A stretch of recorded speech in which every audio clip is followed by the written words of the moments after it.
All right, Mark, give us the rating on the Perth crowd here today, the open workouts. Oh man, everyone's here to see history, first time UFC in Perth.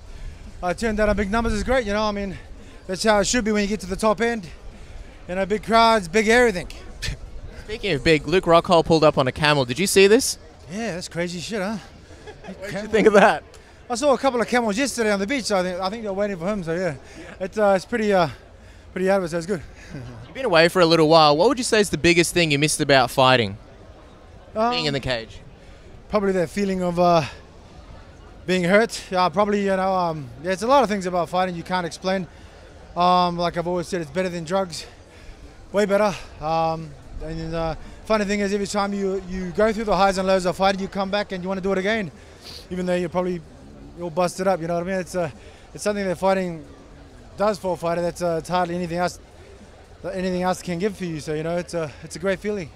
You're on the Halfcast podcast recently, going through some of your fun memories. Obviously, a huge career in Pride, K1, now the UFC. Any particular moment that stands out to you in a fight? Maybe a favourite moment or something that just stands out to you?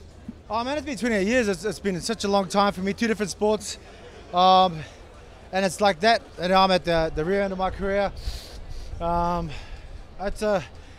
just enjoying this moment. I'm just enjoying the fruits of being the top end fighter for such a long time, and doing it straight, doing it legit.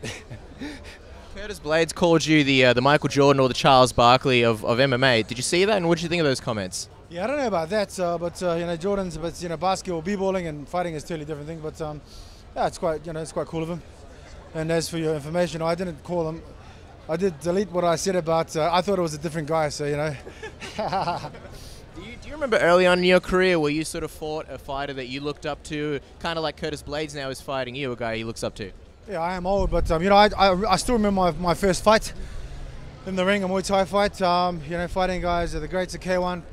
Ray Searful, Francisco Filia, all Jerome Lebana. And I'm the oldest in the division and I'm still going. That's how good I am.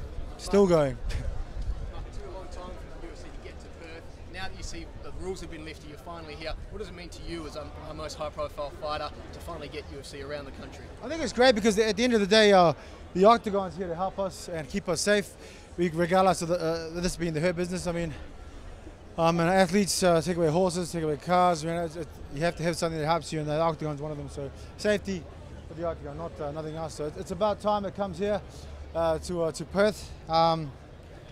It's not very far from Sydney, but it's great. I think it's great that Perth people turned out, and regardless of how quiet this place is, I've noticed. But they've all turned out in force here. Big UFC fans, wrapped about that, and while you guys are here, I want to give our main man, the Lord Mayor of Perth, a shout out. Soul the Hulk. What's up, Soul? He's helping me with my corner this weekend. He'll also be DJing later on at the after party. And we got an after party at the Eve nightclub, so you guys come check it out. Eve nightclub in the casino. We're running and gunning after the fights also, so yeah, come down. As we let you go, is there a prediction for the fight? Obviously, the king of the walk-off knockout, Mark. Yeah, look, I'm going to go do my best as all I can on Sunday, and I'm looking forward to hopefully making short work of Curtis, but I'm in for the long haul.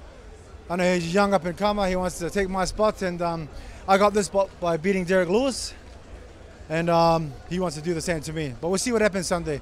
If he takes my spot, he deserves it. I'll give my life on Sunday night, so there you go. Yeah. Thanks, guys.